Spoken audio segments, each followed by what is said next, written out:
Imagine a flying city, a double-decker Titan capable of comfortably transporting over 800 passengers across oceans. When the Airbus A380 first took to the skies, the world stood still in awe, seeing it as a triumph of European engineering and the future of commercial aviation. Yet this king of the skies experienced one of the fastest and most enigmatic downfalls in industry history. Just 12 years after its launch, production was halted, and a fleet worth billions of dollars began being sent en masse to graveyards in the desert. Why did the most ambitious aviation project of the century so quickly turn into economic dead weight? Was Airbus's calculation a fatal strategic mistake, or was the aircraft simply a victim of an unfortunate confluence of circumstances? In this video, we will explore the origins of this giant, analyze the fateful technical and market miscalculations of its creators, and uncover what unexpected twist of fate is now forcing airlines to urgently bring these retired giants back into service, giving the legend a ghostly yet spectacular second chance. To understand how the A380 ended up in a dead end, we need to go back to the late 1990s. It was a time of boundless ambition. Imagine global aviation as a giant plumbing system. At the time, Airbus engineers were convinced that humanity was heading toward global clogs. They saw hub airports like London's Heathrow or New York's JFK struggling under the sheer number of aircraft. Runway slots were becoming scarcer, while the number of people wanting to fly kept growing. How to solve this problem? The answer seemed obvious. If you can't increase the number of flights, you need to increase the size of the aircraft themselves. Thus, the hub and spoke concept was born. Picture it as a giant bus station. Hundreds of small buses bring passengers in from outlying towns to one massive terminal where a colossal superliner awaits them to carry them across the ocean. Airbus staked everything on this bet. Developing the A380 cost an astronomical $25 billion. To put that in perspective, with that amount of money, you could build several hundred state-of-the-art schools or even launch a modest space program. This wasn't just a construction project, it was an all-in gamble for dominance in the skies. The Europeans were challenging the legendary Boeing 747, which had held the monopoly crown for 30 years. But here's the irony. While Airbus was building a flying hotel with showers and bars, its main competitor, Boeing, was playing a very different, quiet game. Have you ever wondered why you prefer a direct flight over spending 3 hours waiting for a connection in a stuffy terminal? Boeing bet on exactly that feeling, developing the point-to-point concept. They began creating small yet incredibly efficient aircraft, like the 787 Dreamliner, capable of flying directly between secondary cities, bypassing major hubs. The stakes grew every year. Airbus was creating an engineering masterpiece, believing the world would become centralized. It was a clash of two philosophies, a belief in giantism versus a belief in flexibility. Who would be proven right? At the time, the A380 seemed like an unsinkable aircraft carrier, a symbol of unstoppable progress. However, within this perfect mathematical model, Airbus had a tiny crack, one that they chose to ignore amidst the gleam of fresh paint and the scent of expensive leather in first-class cabins. A crack that would eventually widen into a chasm and consume the entire project. So what went wrong in a world where everything seemed calculated down to the millimeter? The answer to this question was hidden not in the blueprints, but in ordinary fueling hoses. Take a look at the A380's wing. Do you see those 4 colossal engines? In the early 2000s, they seemed like symbols of absolute reliability and limitless power. But for airline executives, these engineering marvels quickly turned into 4 voracious mouths that were nearly impossible to feed. This is the first and most painful reason for the giant's death. It turned out to be an economic dinosaur in an era of fitness trackers and extreme cost-cutting. To grasp the scale of the disaster, let's use a simple comparison. Imagine you need to travel from one city to another. You have a choice. Take a luxurious old limousine with a massive V12 engine or a modern, nimble hybrid. The limousine looks impressive, with a bar and leather seats, but it consumes a tank of gas every 100 kilometers. The hybrid will get you to the same destination at the same speed, but uses 3 times less fuel. Which would you choose if the ticket price for passengers needs to remain competitive? The answer is obvious, and this is precisely where Airbus fell into a time trap. When the A380 was being designed, it was believed that 4 engines were essential for safe ocean crossings. But technology advanced faster than the aircraft itself was built. New twin-engined aircraft emerged, like the Boeing 787 Dreamliner and the Airbus A380. Their engines became so powerful and reliable that regulators cleared them to fly any route. Now, consider the numbers. 2 engines instead of 4. This isn't just about cutting fuel consumption in half. It means half the spare parts, half the maintenance time, and half the risk that some component will fail and delay a flight. For an airline where every minute of downtime costs thousands of dollars, this is a monumental difference.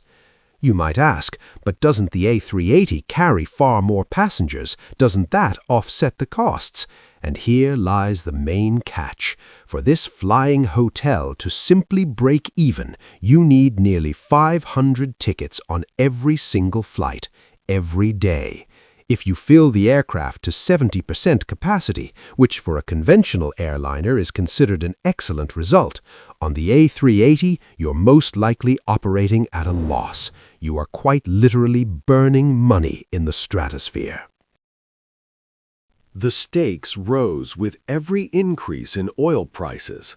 At a certain point, operating the A380 began to resemble an attempt to walk a tightrope while carrying a grand piano on your shoulders.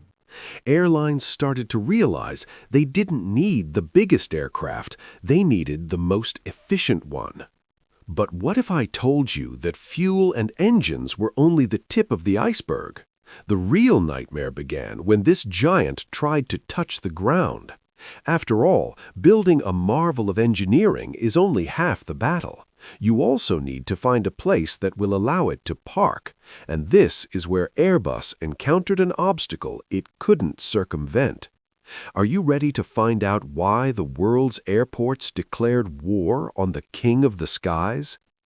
Imagine you decided to buy a brand new super-powered monster truck to drive to the city center for groceries.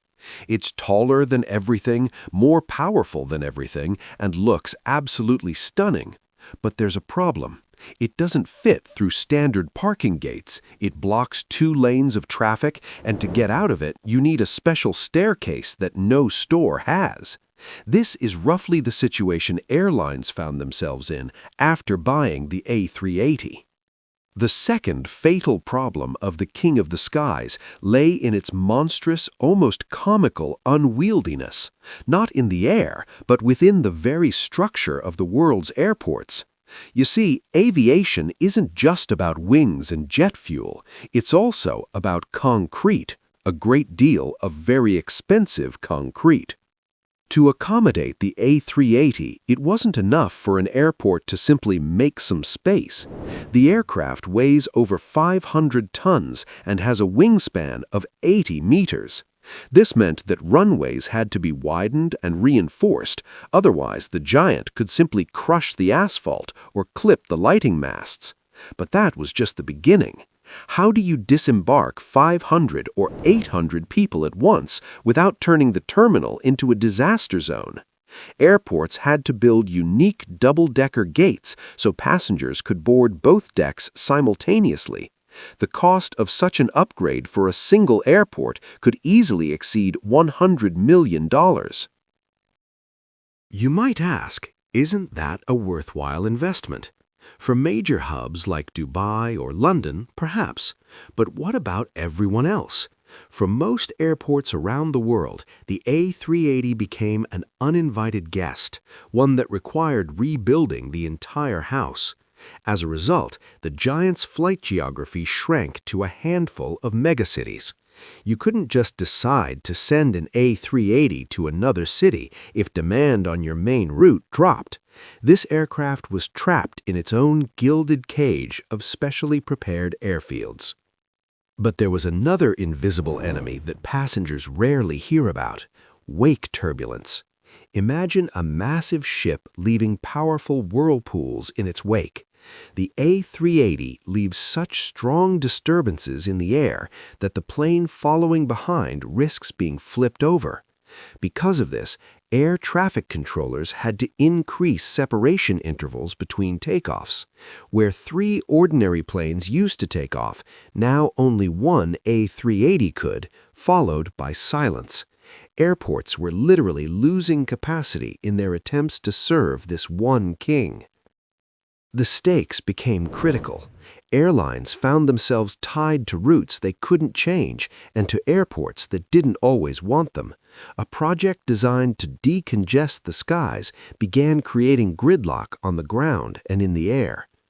It seemed the giant's fate was sealed. It was too big for this world, too expensive, and too inconvenient.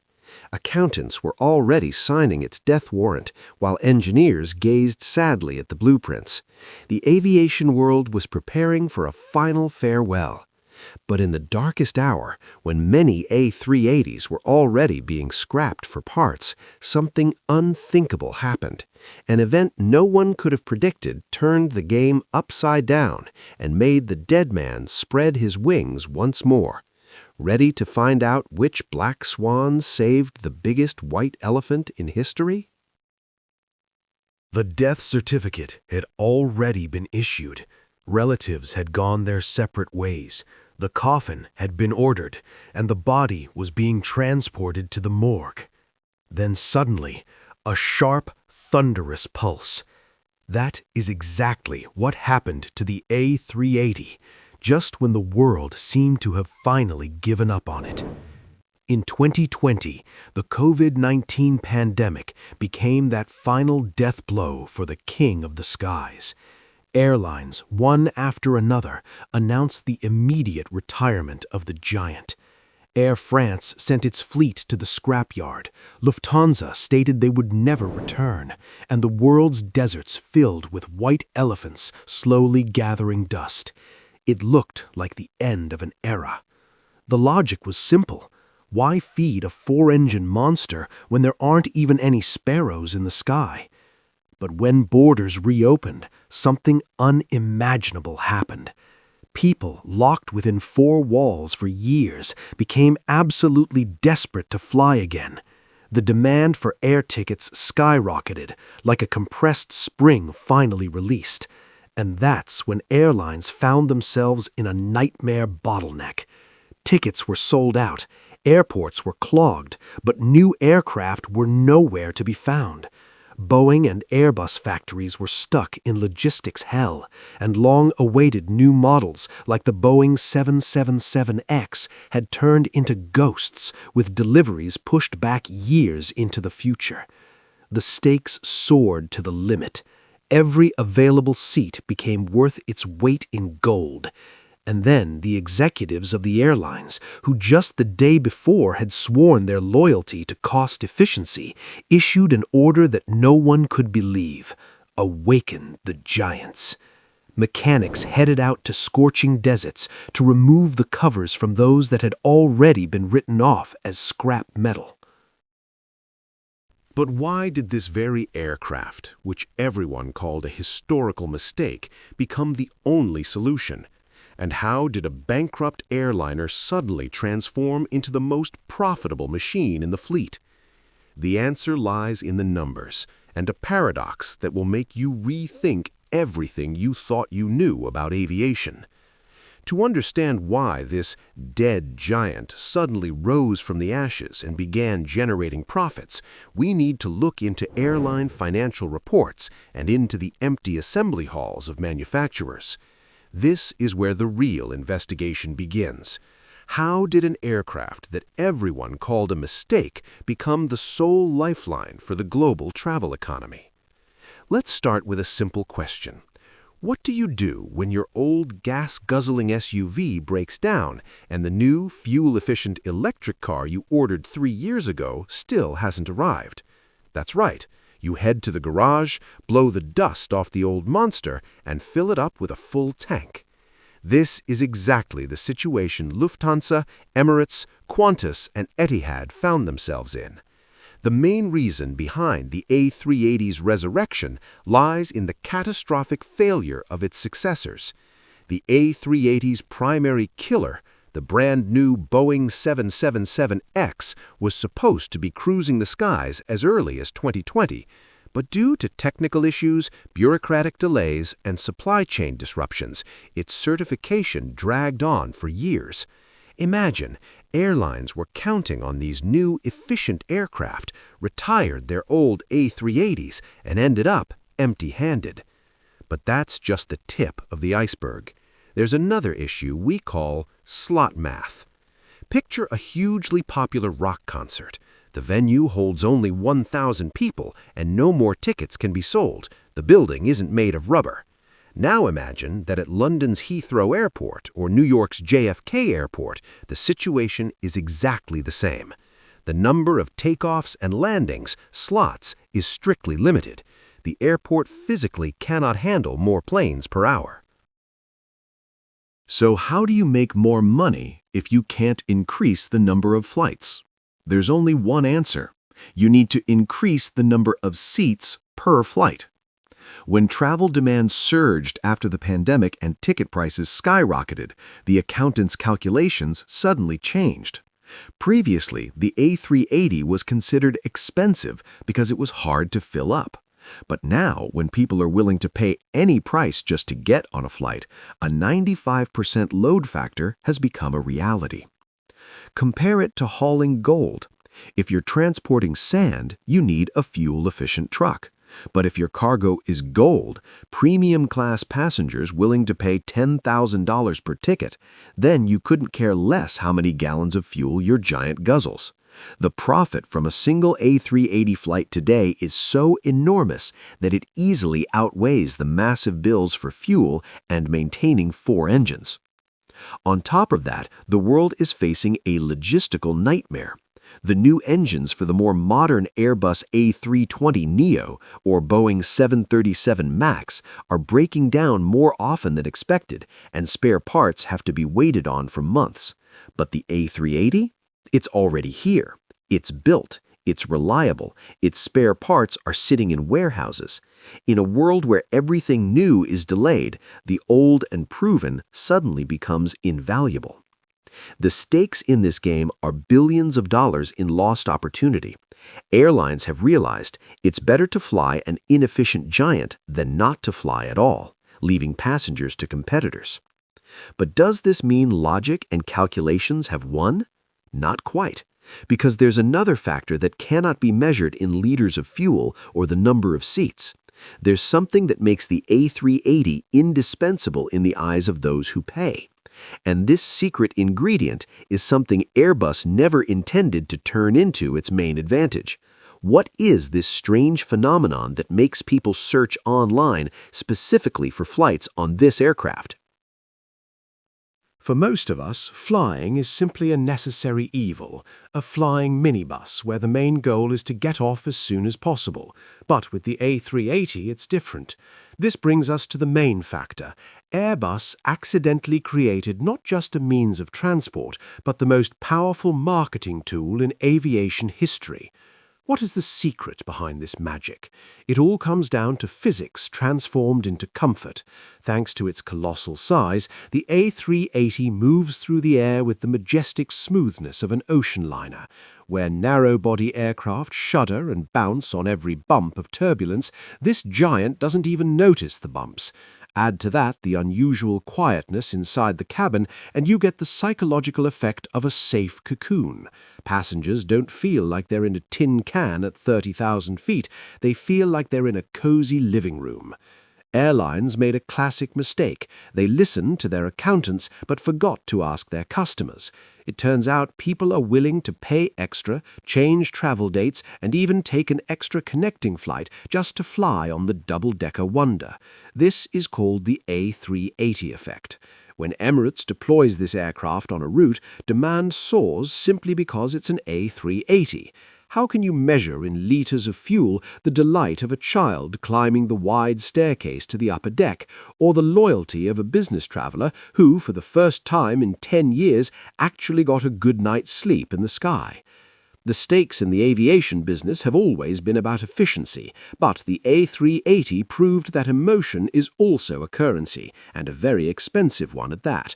However, despite the adoration of the public, clouds are gathering once again over the giant. After all, passenger love cannot repeal the laws of thermodynamics and ecology. Will the king of the skies be able to adapt to a new green world, or is its comeback merely a bright flash before its final farewell? What future awaits this resurrected titan? Today, we are witnessing an astonishing paradox. Manufacturing is officially dead, yet airlines like Emirates and Lufthansa are pouring billions into deep cabin modernizations. It feels like the restoration of a luxurious classic mansion that has suddenly become more sought after than faceless ultra-modern skyscrapers. With deliveries of new models facing delays, the king of the skies will reign at least until the end of the 2030s. But time is the harshest judge, and the stakes rise every year. The world is obsessed with the idea of net zero emissions by 2050, and the fuel-thirsty four engines of the A380 look like a massive coal fireplace in a high-tech smart home by comparison. Will the giant's economics withstand the pressure of new environmental taxes? The intrigue tightens even further. Right now, Airbus is using one of its aircraft as a flying laboratory to test hydrogen engines. Imagine the irony. The biggest polluter of the past could become the key to saving the environment of the future. Will we witness the triumphant return of a revamped A380neo? Or is this merely the beautiful agony of a fading legend? The final verdict depends on what tips the scales of history: the dry logic of the carbon footprint or our indelible desire for grandeur. But before we draw a line, it's worth looking at the main lesson this giant has taught all of humanity. The story of the Airbus A380 is more than a chronicle of one aircraft's ups and downs. It is a grand parable about ambitions that were ahead of their time. The giant that critics were quick to label a white elephant ultimately proved to be an indispensable lifeline for the industry during the most turbulent period in its history. We've seen that even in an era of dry algorithms and total fuel economy, there remains room for engineering greatness and genuine passenger affection. The A380 has proven the sky still belongs not only to the most efficient, but also to the boldest. Was this project a $25 billion mistake or a priceless lesson that changed the game? One thing is certain: when the last A380 finally touches the ground for good, the world of aviation will become a little bit duller. What do you think? Will we ever see an even more grandiose airliner, or is the era of giants ended forever? Share your thoughts in the comments below the video. And if you're captivated by the magic of flight, be sure to subscribe to this YouTube channel. Here you'll find dozens of exciting videos on the history of legendary aircraft, the mysteries of aviation incidents, and the future of supersonic travel. Don't forget to check out our video on the humpbacked Boeing 747 and other titans of the sky. Hit that bell icon and stay with us. There are plenty more incredible stories and smooth landings ahead in the world of content.